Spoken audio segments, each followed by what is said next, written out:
There are two types of people in this world, those who wait for things to happen and those who make it happen. Here at the Moose Lounge Podcast, that's who we like to have on.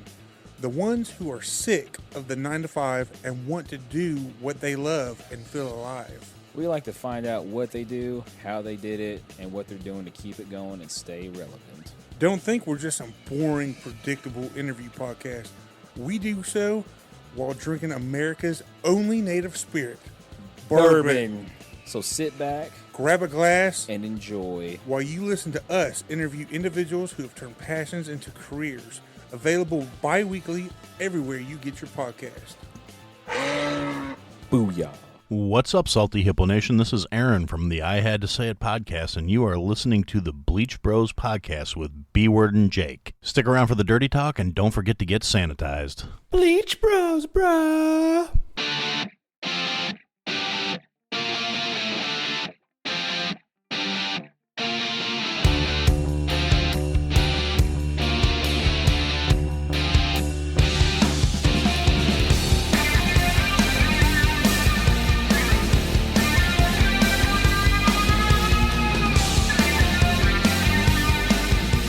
Welcome into the Bleach Brothers podcast. This is B-Word, and as usual, I am here with my very sophisticated, well-educated, super smart, Mensa qualified co-host. I passed the test. I passed all the tests. Named Jake the Hater. Starts with a B.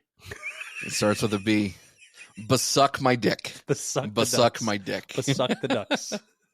One of the things that I'm actually happy about that I'm trying to find and see where I can purchase it. But I came across that post and I sent it to our chat with the dads on Dayquil, and it's that duck, that middle finger duck thing. Mm-hmm. I'd love to buy a whole slew of ducks, like a whole gaggle of the middle finger ducks, so that way we could tell everybody to duck off. I would like it to have in my front yard, like just a whole bunch of them just facing all my neighbors. Well, instead of like yard gnomes. Is that a flock of fucks? I would think it would be. I think it'd be a gaggle of fucks. It's foul words. It is foul words. I'm so happy about it. There's a bunch of middle finger ducks. A flock of fucking fowls. A flock of seagulls in this bitch. Oh my god, that's funny. If you were in the 80s, would you have a flock of seagulls haircut? No. I can imagine you with that. What haircut would you have? I've never had long hair, ever. I've never had a rat tail. No, but you could just have the mullet long. Like, I'm imagining you in the 80s. You can keep your beard. And you I imagine actually you a mullet man. Like, you still have the haircut you have now. You just have a bunch of mullet in the back. I've never had long hair in the back, ever. No, I'm saying if you were in the 80s, B-word, imagine. I was in the 80s. I was a child in the 80s. No. Like, you're an adult in the 80s. Like, it's right now. Dude, you're in the 80s. During that time, there were fucking mullets. And I remember I wanted to have a mullet, and nobody would let me have a mullet. And on top of that, then we get into the 90s, and everybody had like that little square that was left in the back of their head that they grew a ponytail out of. Oh, the rat tail. I had one of those. The rat tail. Never had one of those either. But Gizzard had it way too long, though. He had that from like way too long in time or way too long in length? Both. He had the curly Q one, but he had it. Mm-hmm. He had it from like kindergarten to like 6th grade, dude. Do you remember when Butt Gizzard called in a bomb threat to the school? Yeah, I remember. My favorite moment still is two of them.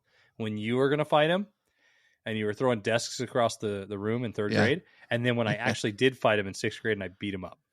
That's funny. Because he was probably a foot taller than you in 6th grade. He was. What happened was we were on the football field and he says, "You're my next victim," and started kneeing me in the face, like, joking or something. And I flipped out and I lost it. And then everybody was like bragging because I beat him up. And then Nikki Hollis beat me up like a couple weeks later. Because I threw a cockroach on her and she tied me to the tetherball pole and kicked the shit out of me. You didn't know that? No. Dude, okay. So I'm walking through 6th grade and Nikki Hollis and me are friends. And I'm like, fuck this. I'm going to throw this giant cockroach on her. So I go on the park. Was it an actual cockroach? Yeah. Because I remember I was a nerd. And so I went and caught a bug during because 6th grade, we still had recess, remember? In 6th grade in Pahrump Valley. Or you weren't there, but in Pahrump, I wasn't there. We had recess. And so I walked out and I caught a cockroach and I walk up to her and I go, "Hey," and I threw it in her face. And I'll never forget the look on her face. It looked like an angry demon running at me. And she grabbed me and then wrapped the tetherball pole like rope around me, tied me to it, and then beat the shit out of me. and then left me That's there. funny. That's funny. That's funny. Yeah, no, I've seen some women get pretty mad in my life. She is one of those that when she gets mad, you know she's mad, and steam comes rising from her head and stuff. But she's a decent human, so we'll go with that. But yeah, I would have never dreamt, dude, that we would have done a podcast. I don't think that would. You know what I love? I love when you over accentuate the word, but then also like in for people in the video that can't see because this is audio, but in video land, B-Word has this big smile on his face when he does that. He's like, "I'm so proud. We're gonna go on with it." Yep. I made a good transition. Like I am in the year 2023. I'm transitioning well, so we'll go with that. It's all about dreams, B-Word. All about dreams. True. I wrote this rundown. I'm very proud of it. I know you might not love it. I know we try to take the off each other's shoulders every now and then, but I was really excited about this because I have a lot of weird dreams. I not only does my brain just think weird while I'm awake, it does when I'm asleep. But I don't know. Do you like dreams? Are you one of those people that remember your dreams? It's interesting because it depends on the dream as to what maybe either happened in the dream or what was significant about the period of time that I had the dream. But typically, no, I don't remember the dream, but I do know that I did dream. But as far as like the dreams that I remember, yes, sometimes I have dreams that I remember. And most recently, I mean, I was pretty sick. I mean, we can go back a few episodes and I barely had a voice, and I edited out all the coughs and all that sort of stuff that people may have heard. And there was a cough syrup that I was prescribed that was absolutely amazing, and one cap full of this knocked me on my fucking ass. And I had a lot of weird dreams under that thing too, and all of them had some sort of negative context.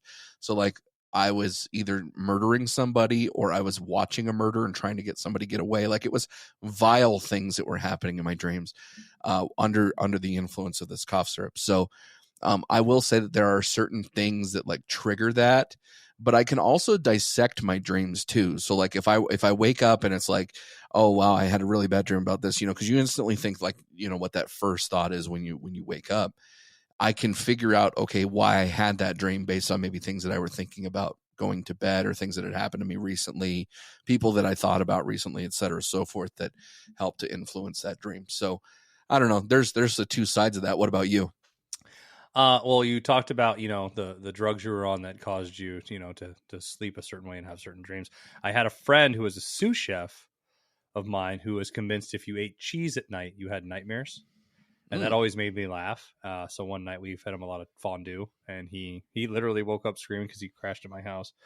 But no, I find dreams interesting because I don't dissect them like you. It makes me think of that Dane Cook joke where he's talking about, I have a dream book, and like, oh, what did you dream about? Oh, I dreamed I was on a beach. Oh, what happened on the beach? Oh, I was being chased by a crab. And then he's like flipping through the pages, reading about it. He goes, dude, you're gay.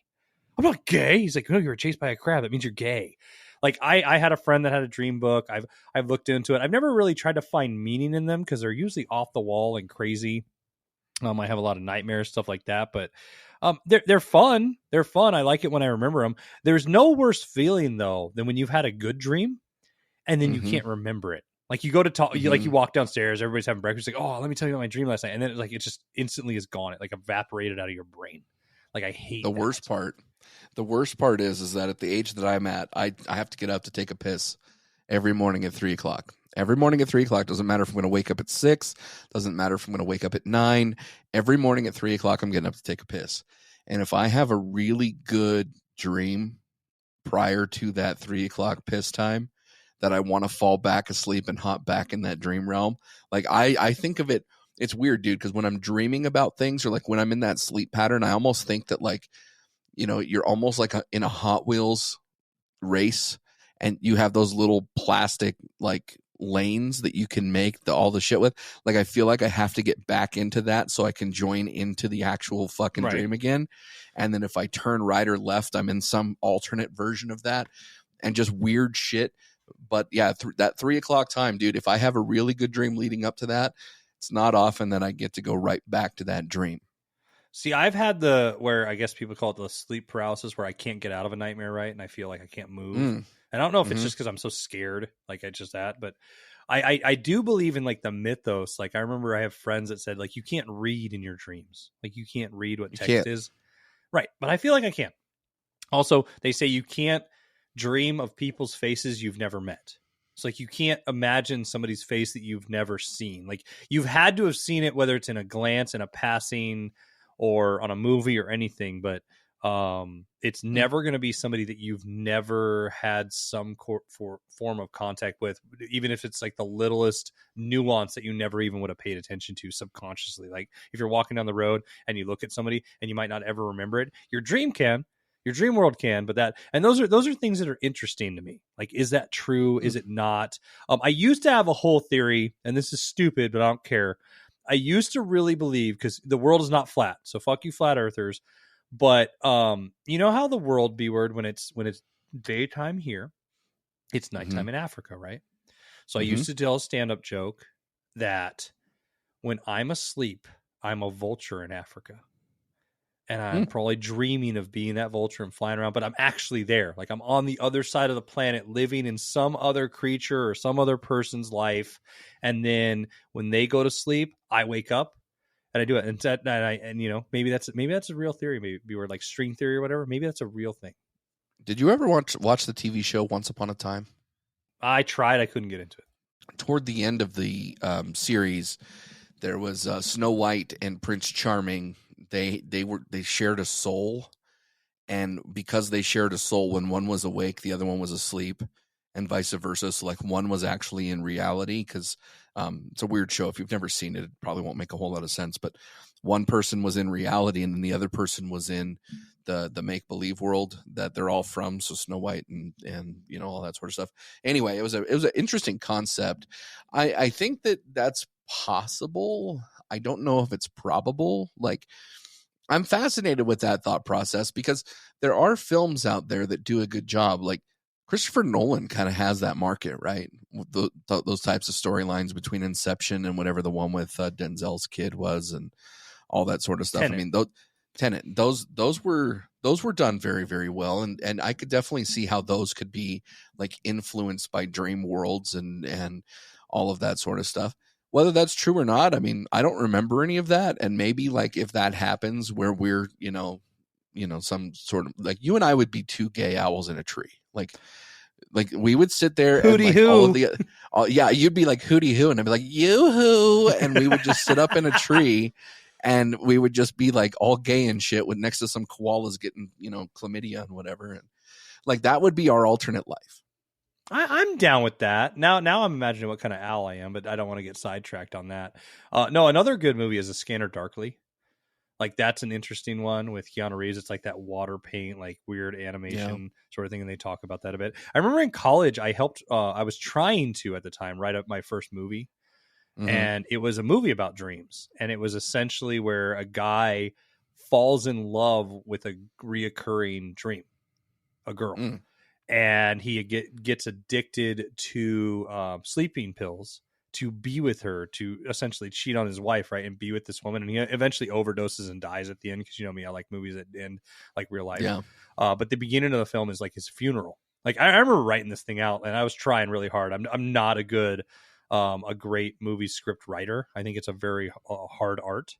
But it was a cool concept, and it just made me think of that. But that is a cool concept, but there are some things about like the dream world that are pretty cool in that sense. Like when you're dealing with the Matrix and that world, like there's obviously a dream there, right? And then there's other movies that kind of do that spin on that really bring in some of that influence. I like your thought process there, though, as far as like this. I don't want to call it sci-fi, but it is kind of sci-fi. It's not like, right. But the whole love story around it and all that sort of stuff. I think it's a cool concept, man. I think that just the generic base of that could make for a pretty decent flick. No, and not trying to get too deep in that, but it was the one thing I liked about it was where he's, you know, sneaking around and like not going Mm. to work and everything, and like he would act like he goes to work and his wife would like go, and then he'd come back home and just take these sleep aids and just fall asleep. But the whole time she thinks he's actually cheating on her with somebody, but in reality he's just essentially banging this recurring dream that he thinks is his figment of imagination is real. But speaking of reoccurring and stuff, have you what's probably some of the strangest dreams that you can remember that you've ever had? I don't know that I've had any reoccurring dreams that have been strange. Typically, reoccurring dreams for me tend to revolve around work, which is stupid because it just we spend a lot of time working. It just hops into the whole dream world. I guess some of the weirdest dreams that I have is like where I'm killing somebody, or like there's some sort of crime being committed, whether it's a murder or whatever it is. There's some sort of crime being committed, and either I'm accused of it and didn't do it, or I'm trying to get away from it, right? Like I'm trying to get away with the crime. Those are interesting, and there's been a few times that like I wake up and I'm like, holy shit, did that actually happen? Because it just felt extremely real.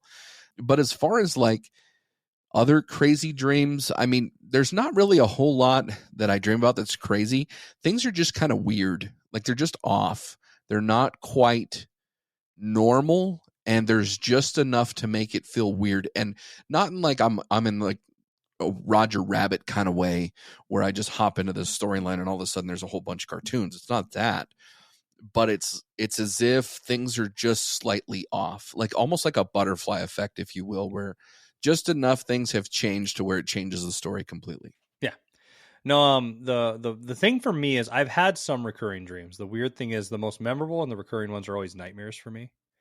So I've had one for years. People might think I'm crazy, but there's this demon child, this girl that I see in a picture, and she ends up following me around forever and trying to kill me. And the one thing that happens in nightmares that I have that's always a recurring theme, and I don't know if it has to do with alarm clocks or anything, but when I get closer to waking up, because you hit that one cycle where you start to come out of it, everything gets louder. So somebody will be talking to me and all of a sudden they just keep getting louder and louder and louder to the point where they start yelling at me. My wife has documented I talk in my sleep a lot. And the funny thing is when I'm really stressed out with work, I talk a ton about work, but I have no recollection of any work dreams ever. Right. Which I guess is a good thing because, I work so much, like you were saying, we all do. And when I'm, like I said, when I'm super stressed out, I'm dreaming and yelling about those. Another one I had when I was a kid, though, is that I was being attacked by giant cats. I was driving in a micro machine and I was driving through salt cedar trees like we grew up around, and giant cats are chasing me the whole time. And there was a whole like land of cats, like a junkyard, like island where you would go dump cats because they were like the worst thing on the planet, and they would chase me around. And I don't know, that was another one I had. The most recent one I had that felt real though, because you said, something like sometimes you wake up and it feels real. And we've all had those dreams where it's like, did this really happen? Like what happened to me? Like I hit this huge parlay betting, and I literally woke up and then looked at my bank account to see if it was there, and it sucked because it wasn't. I was like, man, I just won like 26 grand and it didn't happen. I also am mad at myself because in my dream the most I won was $26,000, but I guess it's right. That's why I thought it was real, because it was more realistic, right? So I went. I went with a few buddies. We ended up going to Sacramento, just outside of Sacramento. One of my buddies at the time, he knew this girl who was invited to a bachelorette party, and we ended up going to this bachelorette party and ultimately crashed the bachelorette party. And there was three of us, one of them being Kermit. You remember Kermit, and we ended up going to this bar, but in California, last call's at 2 a.m. And I think we got to the bar at like midnight or something. So we weren't even anywhere close to calling it a day. And so in the bachelorette party, there was like 16 of them, and 8 of them were staying at some girl's house that was there. And we get invited to this house in the after party. Mind you, 3 dudes, 8 girls, hell of a time, right? Just a phenomenal time. However, we got shithouse hammered. Everybody did who was there. And I remember sleeping on the couch. We were all in the living room. There's a whole bunch of us in the living room. And I fell asleep on the couch. And I wake up. Well, I don't wake up, but I'm like in my dream. Everybody who I have ever met in my entire life is snoring in unison. And everybody. And it's like, it's getting me to the point of a panic attack. And like everybody I've ever met, dude, children, elderly, crippled, it didn't matter, dude. Everybody's snoring in unison. So when I wake up, dude, I'm out of breath. I'm literally having a panic attack. I'm freaking out. I find out that half of the couch's cushions are gone and I'm sleeping on another half of the cushions. And I look down and Kermit has taken the other half of the cushions so he can lay down on the floor because he fell asleep on the floor. And he's snoring so goddamn loud that the picture above the entertainment center is rattling with every breath he takes. And that was the snoring that I encountered, right? So I remember grabbing the remote and I tried to throw it at him, but I was drunk still. So I threw it at him and I missed, but it hit the TV and then it came back and hit him in the forehead. And it was enough to make him roll over to where he wasn't snoring anymore. And I look over back at this other dude that was with us and he goes, dude, you wouldn't believe the dream that I had. He had a dream that he was on the smallest dirt bike in the entire world, and he was like 800 pounds trying to go up a hill, and the whole time it's like, and so that was one of those ones where like real life hops into my dreams, you know? And so I have had some weird dreams like that, but again, nothing recurring.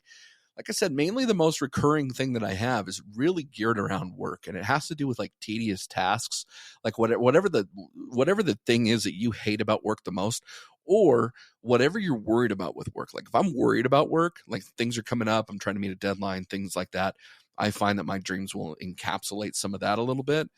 But as far as weird dreams, man, I've had some pretty killer like sex dreams before, and I've had some pretty killer like just interesting storyline dreams. I would have loved 2 years ago to have like a dream book, like you were saying with Dane Cook, where you document it down. Yeah. Where you document it because I think that it's something that, you know, like when we grew up, dude, we watched media where girls would keep a journal, right? Or a diary. They'd look at your diary.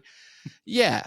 And I'm actually pretty envious of that because there's things that like I would have loved to have documented throughout my life that would have been cool that I've probably forgotten about by now. But with a dream book, it would be interesting just to kind of, you know, map it like, I woke up this morning and I had a dream that I was like flying on a lion or something, like just some weird stuff. So that way, again, in the creative spell, kind of how you were talking about with like your screenplay that you were trying to come out with, maybe there are stories that could make good media, you know, whether they be a comic book or a graphic novel or whatever else.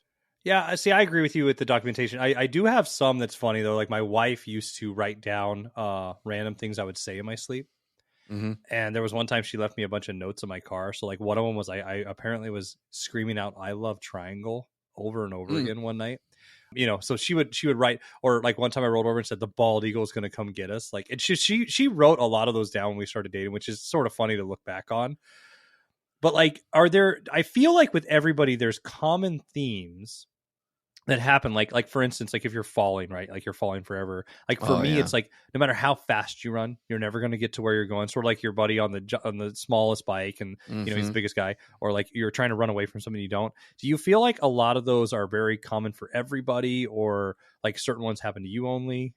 I can really only attest to myself. I have the falling one every once in a while, where you wake up in a panic because you're falling off a building or a cliff or whatever that might be. Probably the weirdest ones that I have to do with when I have to pee in the middle of the night. And it's always been like that since I was a kid. Like I used to sleepwalk when I was a kid. I don't know if you ever used to do anything like that. But I used to sleepwalk, and I never knew that I would sleepwalk. But my mom would tell me like the next day or something. And it was weird. Like I never really did anything kind of crazy when I sleptwalk. Like I never killed a cat or anything.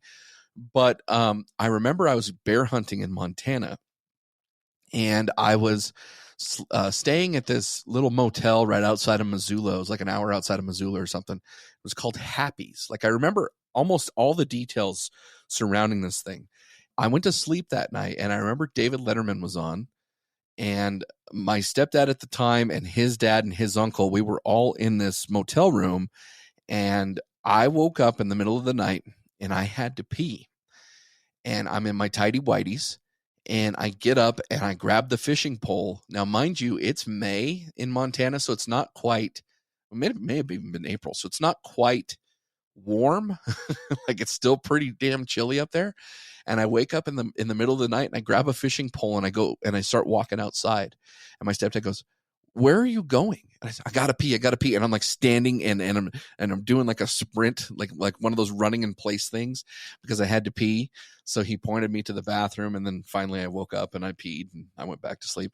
So I mean, there are things like that are kind of weird, but usually when I have to pee, it goes into my dreams somehow.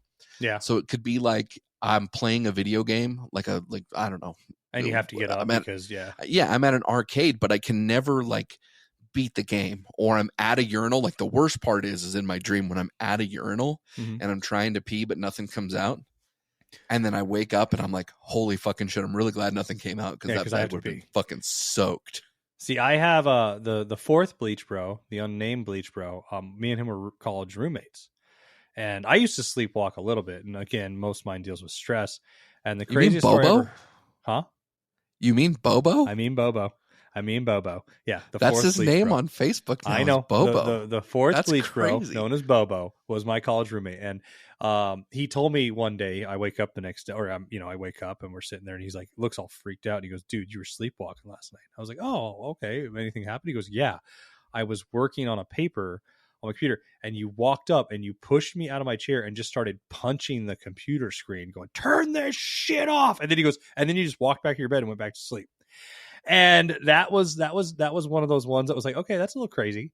That stuff happens. But I like when you brought up the sex thing though, because I feel like I've had sex dreams, right? I think we all have. But there are the ones that you wake up sometimes you're like, man, I felt everything. Like everything felt real. Like everything was real. Like, my least favorite thing about sex dreams are though, those are the ones like, when you need the 5 more minutes.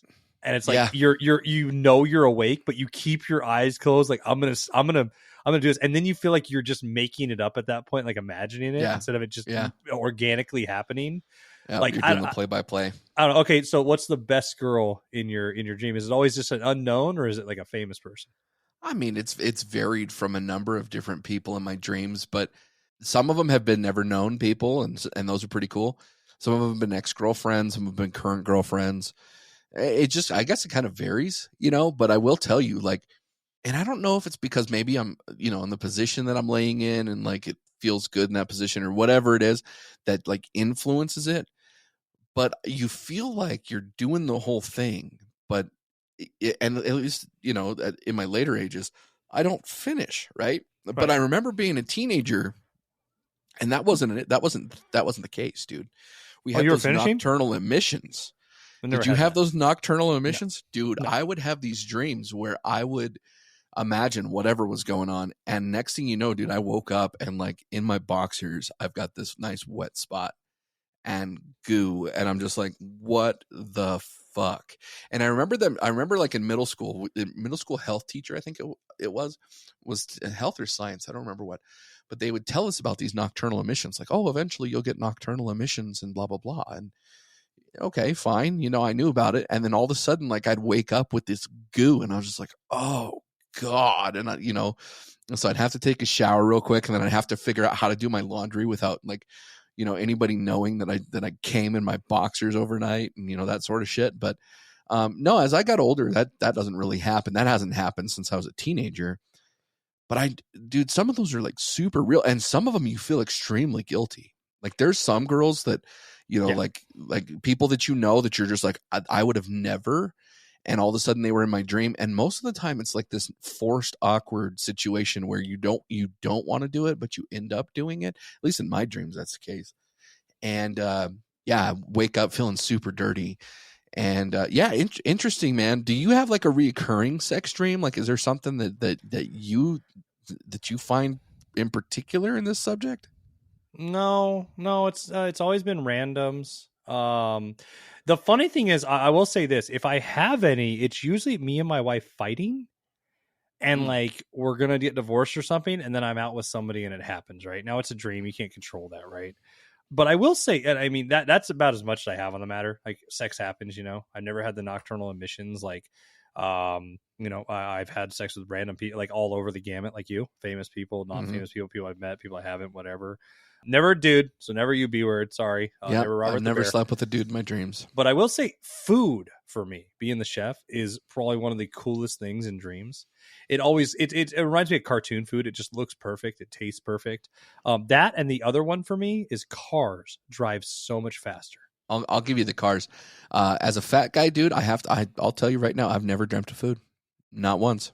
And maybe it's because I've consumed it and I'm not in need of it. And You're not you in know, need of like, it's there's no reason to delay the gratification because I got it while I was awake. But yeah, when I'm in my dream, dude, I've never dreamed of food. Like, there's nothing in there that I dream about. Have you ever woke up like starving though?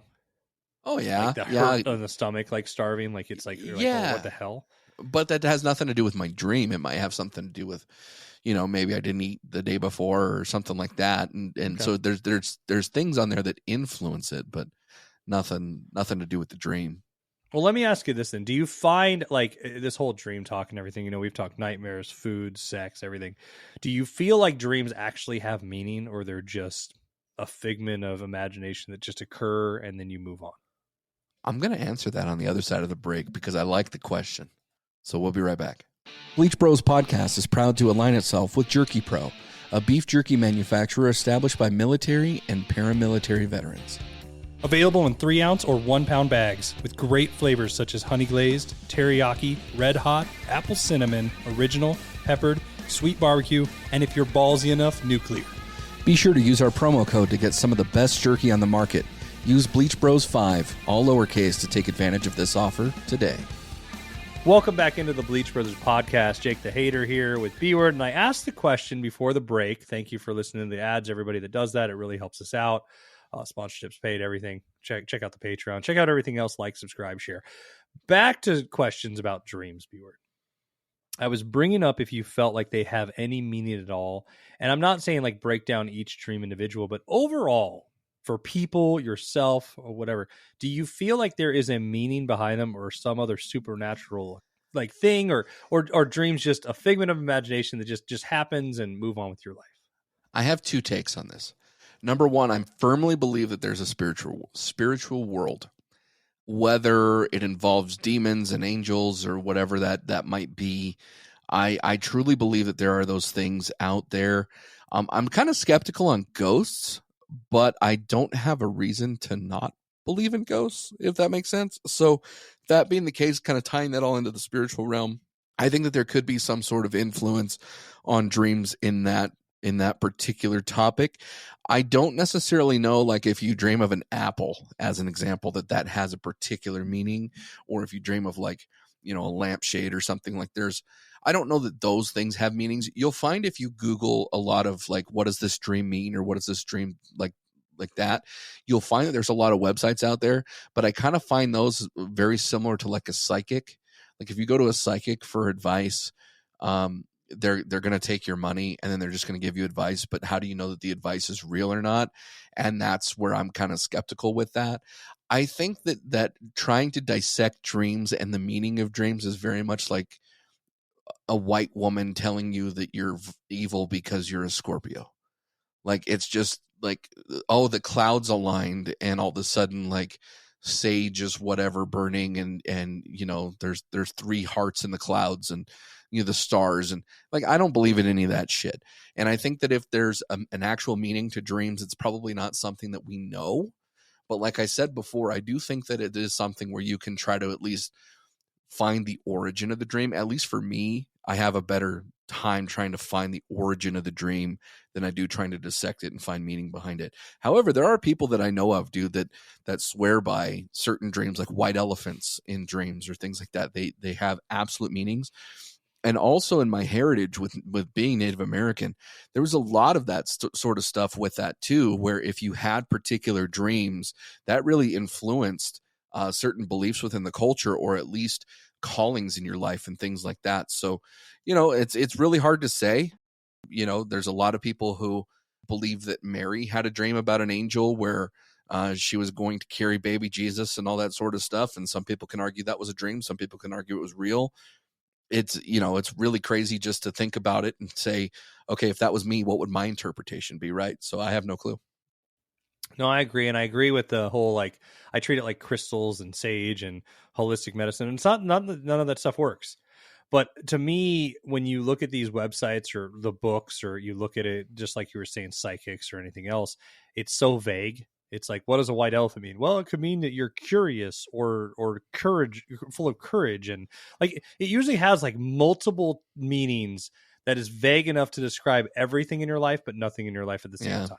And you that's get the fortune cookie explanation of it all. Right. It says like, here's your lucky numbers, and you're going to have a very fortunate experience today. Well, okay, does that mean that I'm going to masturbate well and come faster, or does that mean that like I'm actually going to win some money at the tables? Like, it's so ambiguous. So I mean, I feel there is meaning behind them. I don't really know what it is. But I'll say this. I know we say like dream big and everything and daydream and stuff, but I've never had anything really come to fruition based on something I dreamed about at night. I'll put it that way.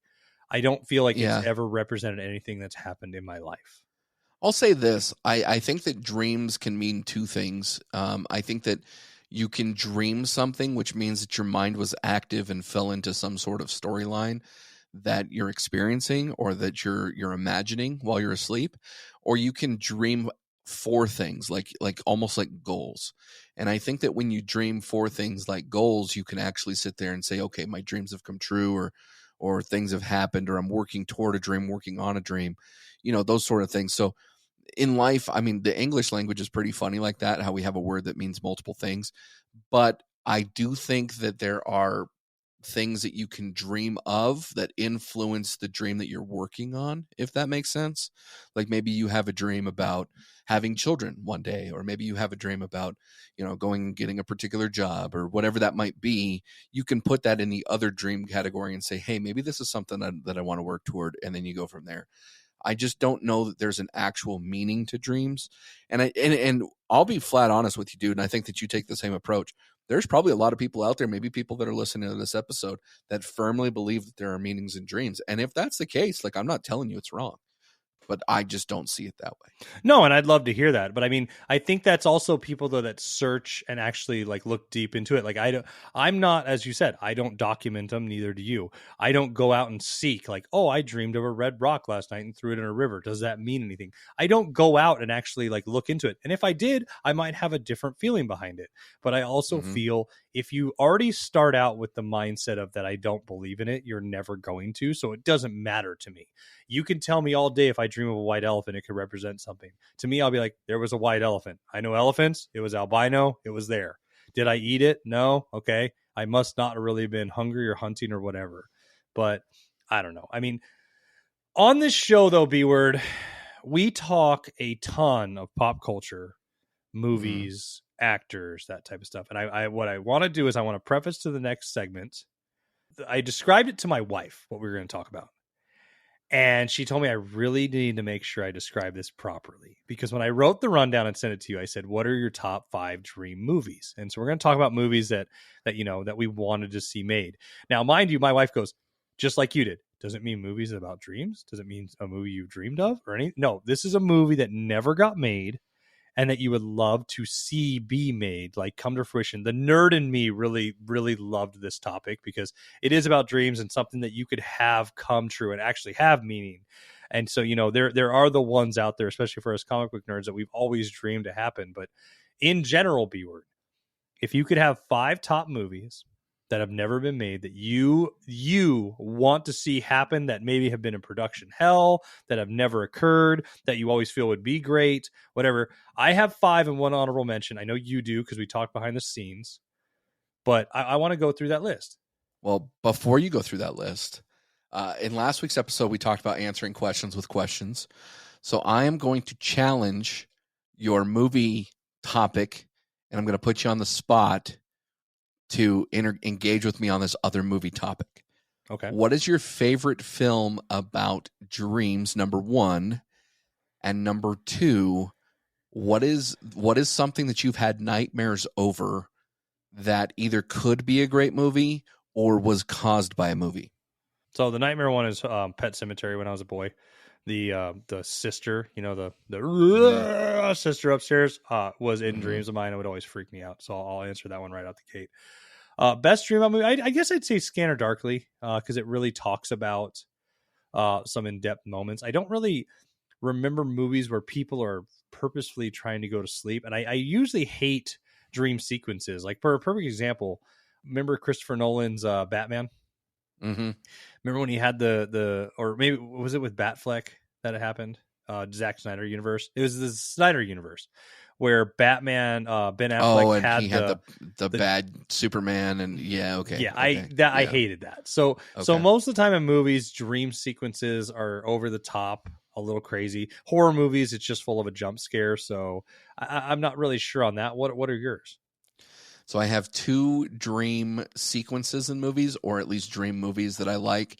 The Mask with Jim Carrey, when he with the dog licking dreaming his face. about when he's dreaming about Cameron Diaz's character. I just really liked that dream sequence. I thought that was really good. The movie the movie Inception, I thought was just absolutely amazing in the way that was done. So that'd be an honorable mention there. However, dude, we've talked about Stephen King's It, right? And how that influenced my life because I didn't know that there was a second VHS tape. At the particular age that I was watching this film, I remember being at daycare, and I don't remember if it was like an after-school daycare or if it was an actual daycare, but I was in daycare, and I was peeing, and there were 3 urinals that were in the school, and I was peeing at the middle urinal. And there were 2 guys, brothers, that came up right beside me, and they were both peeing in the urinal.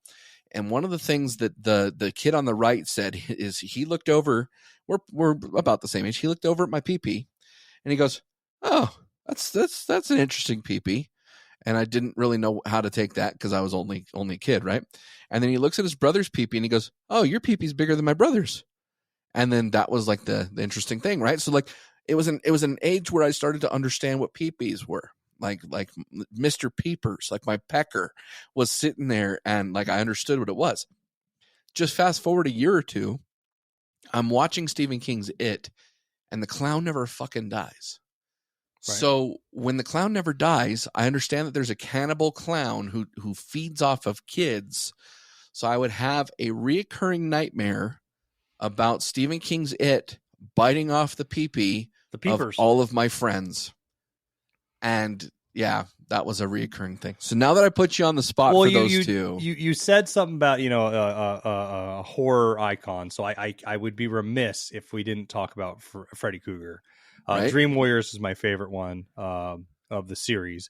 So, I mean, if you could talk about any movie that dealt with dreams the best, not that I'm a big horror fan, that whole series, I guess, does it the best, if that makes sense. Does. But I had to throw that out there before people ate us alive, at anybody that listens. But start with this, B-word. Honorable mention number 1. Honorable mention. So let me go through my movie thought process here. So I have 1, 2, 3-ish, 4. I have 4 movies storylines that have never been made before. Okay. However, you have seen characters before. And then I have 2 films that I would like to see remade and rebooted. My honorable mention is Spawn. The Spawn movie, the newest movie that Todd McFarlane is supposed to come out with, is supposed to be the defining Spawn film. But this film seems to be in development hell. I know that Jamie Foxx was working on it. I don't know if he's still involved in it. There was a lot just going on with the Spawn film. So that for me is an honorable mention with this, because I would like to see Spawn actually come to life in a manner that is respectable, in a manner that portrays his character adequately, I guess. Like I like the Spawn film when it first came out. I think that the Spawn series was better, but I don't think that either one of them actually portrayed Spawn adequately, if I could say that. So the series did it closer, but I would like to see a Spawn film. So that's my honorable mention there. Okay. Yeah, see, the Spawn film, and I was worried because I'm sort of happy it's in development hell, because I liked the first film when it first came out, just like you. I was in 6th grade. Yep. I remember going to the theater to watch it. I watched the series. I liked it. The problem I have is it's one chapter, if it were, of Spawn. It doesn't really give you the whole gamut. But when he was going to redo it, originally he was going to make him like as a shadow ghost. And like, if you read what he was going to do, I was like, that's not Spawn. And so it really bothered me because it felt like when Michael Bay came out and said he was going to make the Ninja Turtles aliens, and then everybody got pissed off. I feel like that's why it's part of in development hell. Everybody's going to make fun of me like they usually do, but I want a live action DuckTales movie.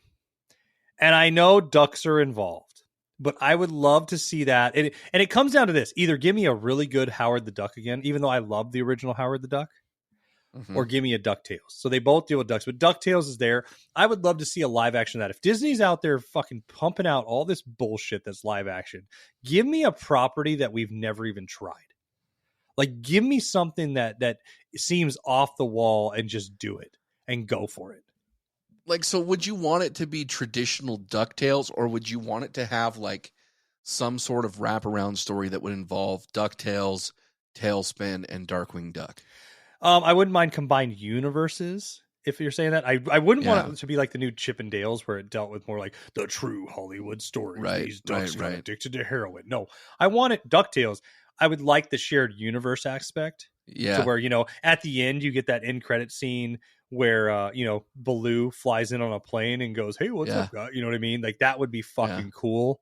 Got Monterey Jack with the cheese. I could deal with that. You know what I mean? That would be awesome. Okay. But yeah, that's one for me. It's like, it's one of those things like not a lot of people would think about it. I'm not saying you go with any storyline. You don't try to redo the Lost Treasure movie. You don't really try to do that. Of course, you're going to use the theme song. I'm all with that. I love that song. But yeah, I think it would be kick ass. I think if you did it, you could do it well. I think you could, just based off of what they did with the Alvin and the Chipmunks IP, because I didn't think the Alvin and the Chipmunks was terrible. And same thing with Garfield. I didn't think that Garfield was necessarily terrible, but if you look at in those two realms, but almost make it like a Lion King, like the remake of Lion King, the live action Lion King, and you have like real looking ducks, Huey, Dewey, and Louie that have personalities. I'd be down for that, dude. That'd be fun. Is that your honorable mention? That's my honorable mention. So what's your number 5? My number 5 is a cartoon movie that I'd love to see made into live action. It's Flight of Dragons.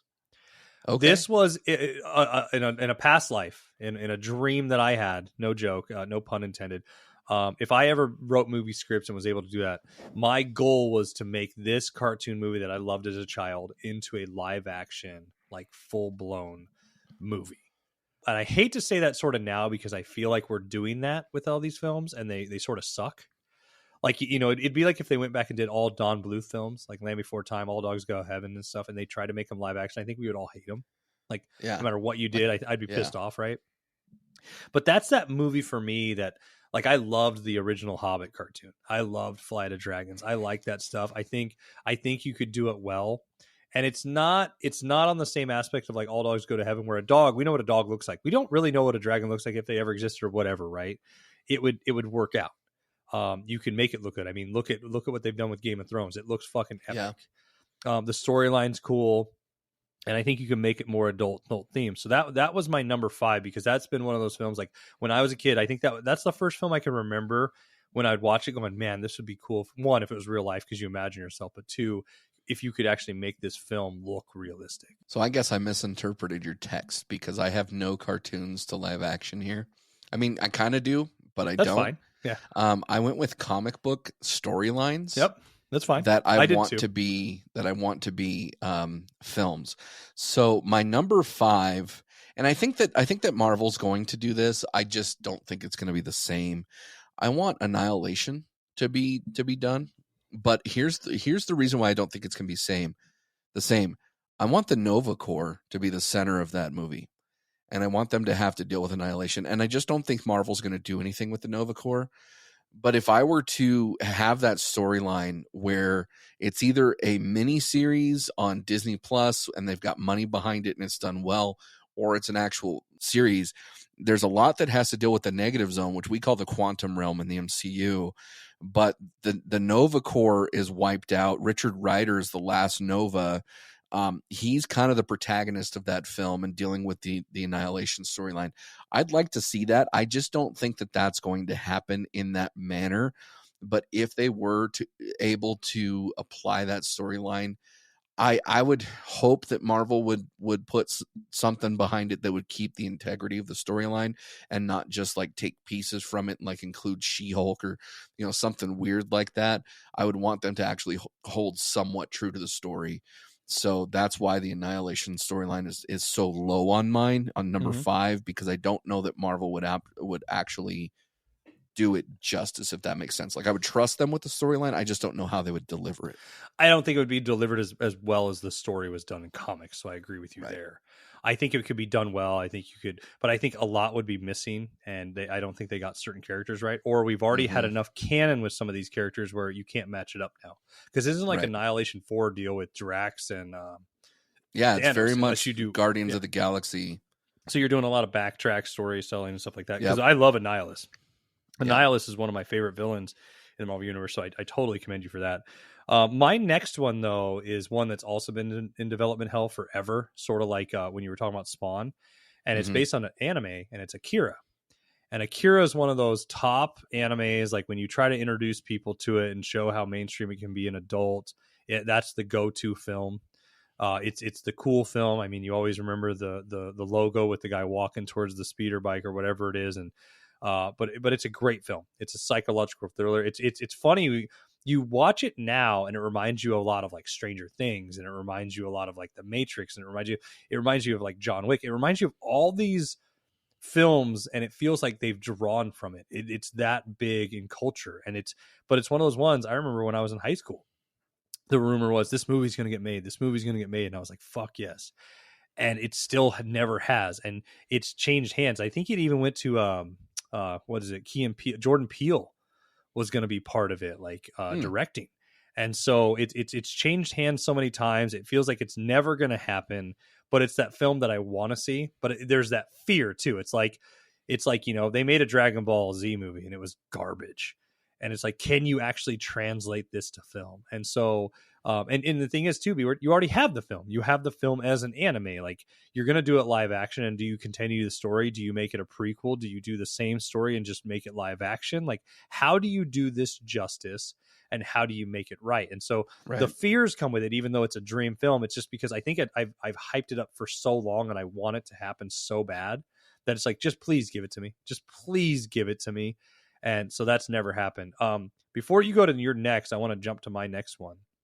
This one is a movie that Marilyn Manson actually worked on forever. And it was supposed to come out, and it's called Phantasmagoria. And it's about C.S. Lewis writing Alice in Wonderland. And Marilyn Manson released a trailer for this, and it got panned by people because it had two lesbians like going down on each other and like a rabbit in a cage that was going to be killed. And it's the whole storyline of like C.S. Lewis doing drugs and falling down a horror aspect of how he came up with the story for the book. And it just went in development hell. It disappeared forever. And it's one of those like movies on the internet now of lore, like certain things happen. There was a script made, there were certain things filmed, but nothing will ever see the light of day. And it's one of those ones like what could have been of a movie. And so I've always wanted to see that. I love C.S. Lewis. I love that crazy like dream sort of thing, like, you know, Alice in Wonderland stuff. So I thought it would have been a really fucking interesting movie. And plus Marilyn Manson behind it. Like what can you do with this? See, C.S. Lewis is an interesting author because a lot of his earlier stuff was way whacked out like that. Whereas a lot of his later stuff, he had found faith, and you find like Narnia and that sort of stuff. A lot of it had like biblical implications. Like there was a lot of that type of storyline behind it. So yeah, I could see that would be crazy. That'd almost be like Fear and Loathing in Las Vegas, but in some form of a mystical thing. So yeah, I'm about that life. My number 4 is. Dude, I'm so disappointed. I don't think we'll ever see this, and I don't think we'll ever see it done well. And I think we'll see it. I just don't think that in the manner that it's delivered, it's going to be done very well. I'd love to see Spider-Man versus the Sinister Six. Right. It was teased in the Andrew Garfield Spider-Man 2. They're trying to kind of do it in the Sony verse of the Marvel things right now. They're coming out with Kraven. They came out with the Rhino, and you know, I don't like that. But in the manner that the Sinister Six was, they were arguably the biggest challenge that Spider-Man had to face on his own. And I think that when you're talking about that, it actually has like Thanos implications for Spider-Man in a scenario where the story's entirely about the villains. The villains are the protagonist. Spider-Man's an accessory in it. And then you have a battle scene and all that sort of stuff. But the storyline behind it is just phenomenal. And I don't think that we'll have it done in a manner that does it justice. I don't trust Sony at all to do it, to be candid with you. See, that's what I was going to ask you. Do you want Sony to do it, or do you want somebody else to take the property? No, I'd almost love it for like to be a side story. Like it doesn't even have to go in with the MCU. Like let's just do like what Joker did for DC, or what DC did for Joker, that spinoff. Give me a spinoff of it. Like let me see it done justice. Like we fanboys know who all the characters are. You don't have to world build and do all this. Just give me the storyline. Just let it happen. Likewise, my number 3 is Batman Under the Red Hood. I think that is one of the best Batman storylines, period. When you have the Jason Todd storyline there and the battle that he has with Bruce, and it's just so good. And I know that DC's made the cartoon movie of it, and can you get better than the cartoon movie? Maybe, maybe not. I would love to see a live action of that storyline. And I think that it would be something that'd be really fucking cool. See, I'm glad you brought that up, because I was going to say, you don't watch the DC animated universe, which they do a phenomenal job, by the way. They do a phenomenal job of that. So I would suggest doing that. And mind you, I'm picking movies that have been made already in cartoon form that I want to see live action. So I agree with you. But I would suggest to you, B-Word, go watch it. It is really fucking good.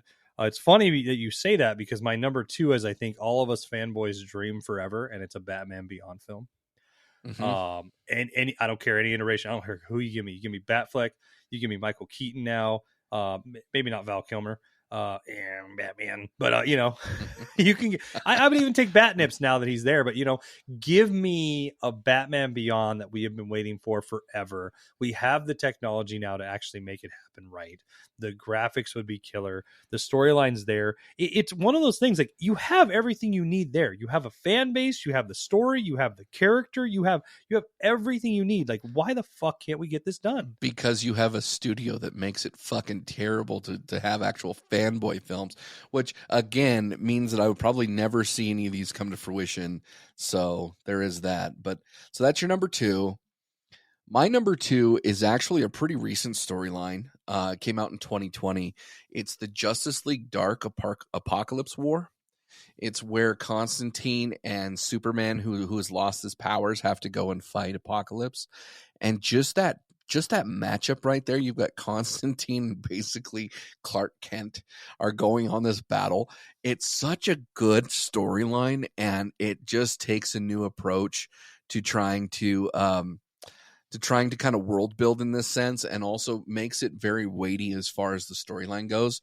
So I would like to see that come out in film version. And I know you skipped over me before, so I'm going to skip over you and do my number 1. My number 1 movie that I would love to see remade, and I don't know how they would do it, but I would love to see it remade, would be Dick Tracy. And the reason why Dick Tracy has not been remade is there's contractual issues as far as who owns the IP. And so you'll never see it. I don't think we'll ever see it until, after like 100 years or something like that. The copyright is now a free use. I think you'll finally see it once it's a free use thing. And I'm not sure if that's going to be something that we actually get to see. But I loved the original Dick Tracy. I loved Warren Beatty as Dick Tracy. I loved all the characters, Al Pacino, Dustin Hoffman.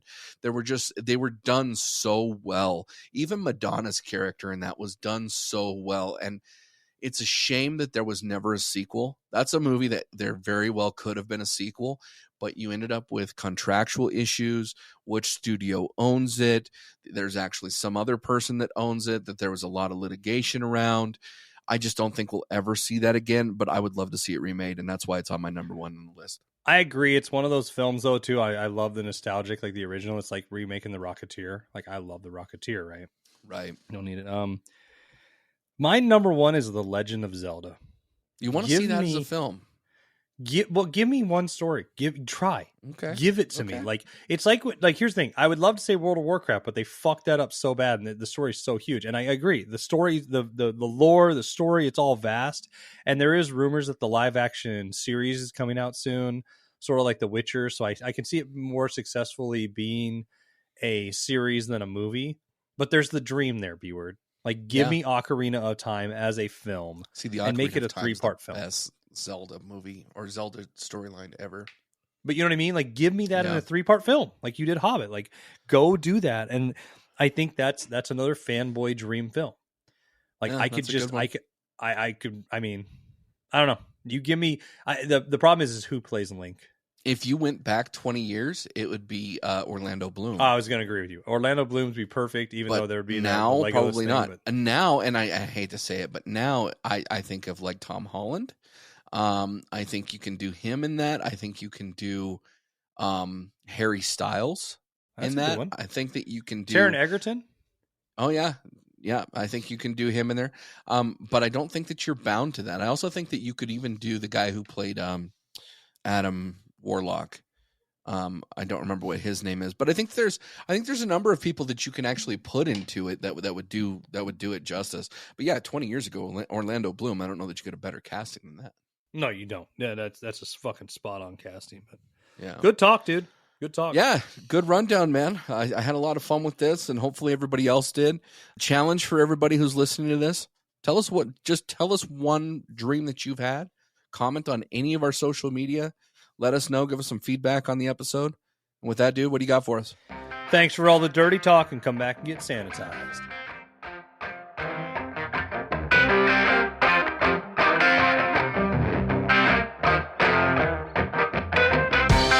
This is Jake from the Bleach Bros podcast, and thank you for listening to today's episode. I want to bring to your attention our Linktree. Visit Linktree/Bleach Bros podcast for access to all of our socials, merch, and streaming sites. Linktree is linktr.ee/Bleach Bros podcast, all one word. And if you enjoy our content, make sure to give us a like, give us a review on whatever platform you are listening on, and also invite your friends.